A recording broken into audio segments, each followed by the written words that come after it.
Hi, my name's Gregg Braden. I'm in Switzerland this month, March 2013, and I'm here to share with our friends and family in Switzerland the subject, the content of a new body of work that is entitled Deep Truth, Igniting the Memory of Our Origin, History, Destiny, and Fate. If you're watching this film, I know that you know this is no ordinary time in the history of our world. It's no ordinary time in the history of our civilization. It's no ordinary time in the history of your nation. We are facing what the experts are calling crises, the greatest crises of 5,000 years of recorded human history. For me, the crisis is more about the change. Our world is changing faster than we've ever imagined that it could possibly change.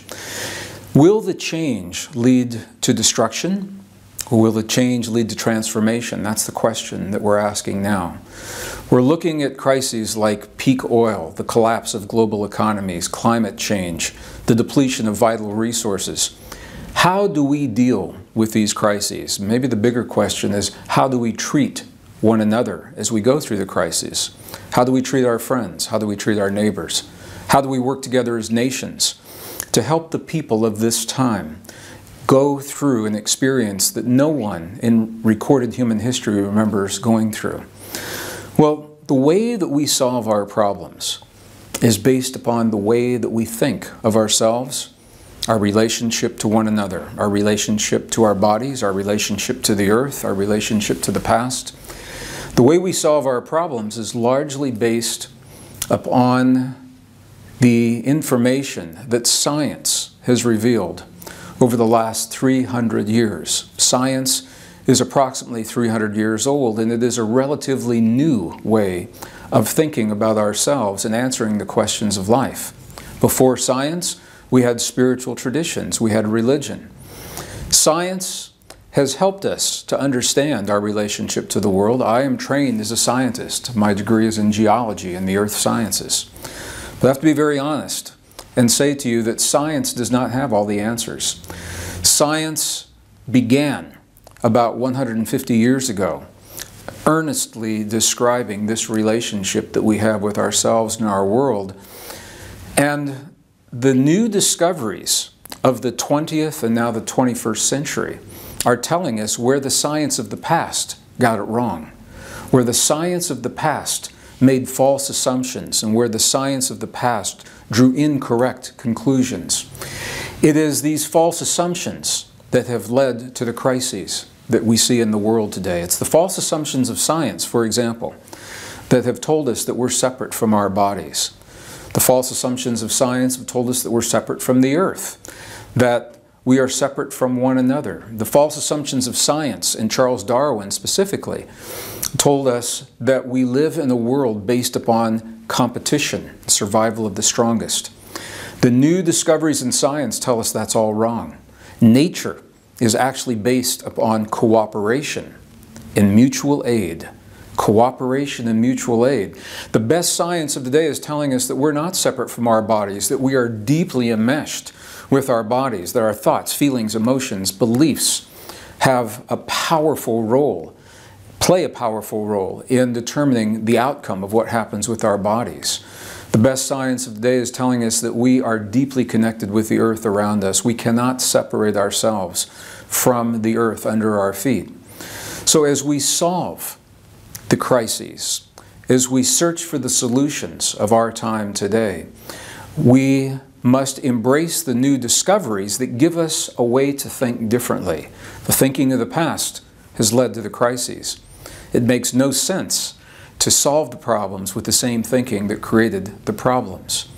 So the science now is giving us a reason to think differently, but the conditions of the world are giving us a reason to act differently. We're being invited to implement in our lives the very principles that we claim to believe in our hearts. And for me, it's a fascinating time because it's where science and spirituality come together.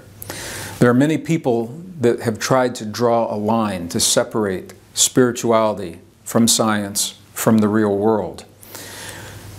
The ancients, our indigenous ancestors, were very clear when they said to us, you cannot separate yourself from the world. And the moment you do so, the moment you draw the line between you and me and the world out there, the moment we draw the line between spiritual traditions and the real world, that is the moment that we fall into the ancient trap, the trap that keeps us separate from the world around us and keeps us powerless and stuck in the thinking of the past. So this is our opportunity. Biologists tell us that crisis is the catalyst for evolution.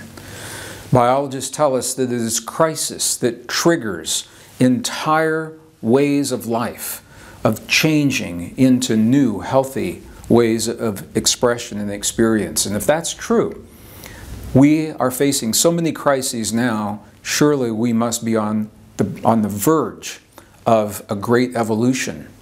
I have no doubt in my mind that the breakdown of the vital systems that we see in our world today, that breakdown is leading to a better world. The collapse of an oil-based economy, the collapse of a global financial system that no longer works, the way that we're dealing with climate change, the collapse of the resources that we've relied upon. I have no doubt that the collapse of these systems is leading to a better world.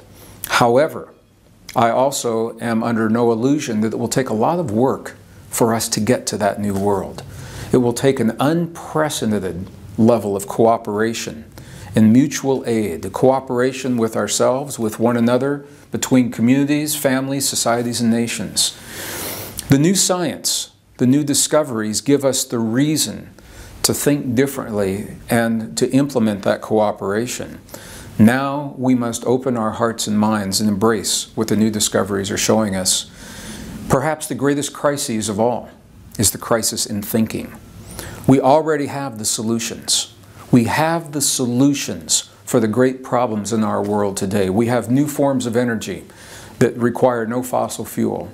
We have the ability to feed every human mouth on the face of the earth. No one need go hungry. The food exists. The food is not the problem.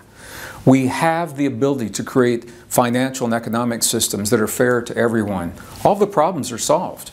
So the question is, where are the solutions now? Why aren't we using them? And the answer is because the thinking that allows for these solutions is not yet in place. The crisis in thinking. And this is where you come in and where I come in, because we're in this together.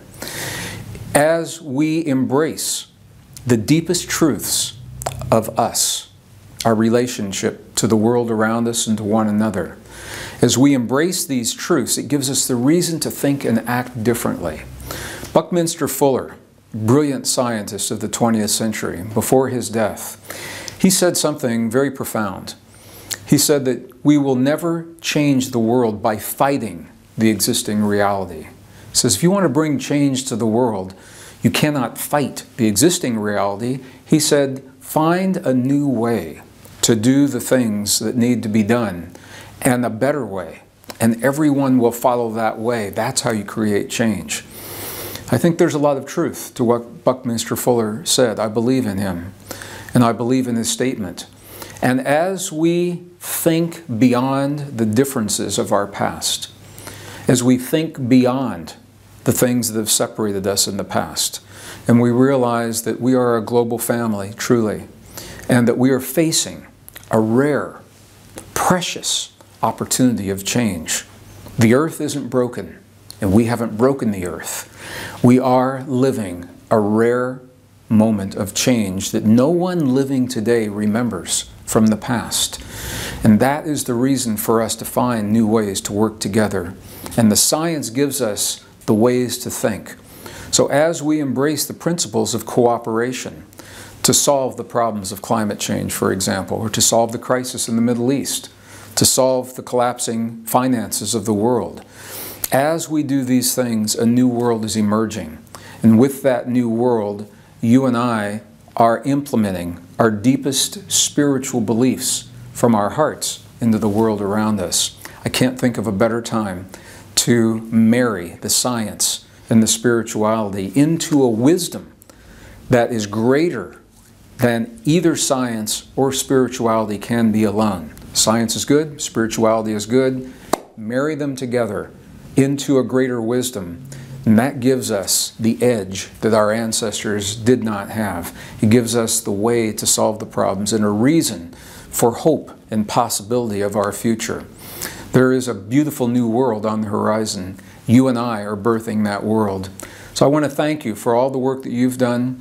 I want to thank Basel Psi for association, for all of the work that you are doing to create the community to bring this message into the public view so that we could have the conversations and that we can talk about and share the new discoveries. That's what's important. That's where the change begins. We are a family, and I am honored to be part of your family. I love you all. Thank you so very much. Take good care.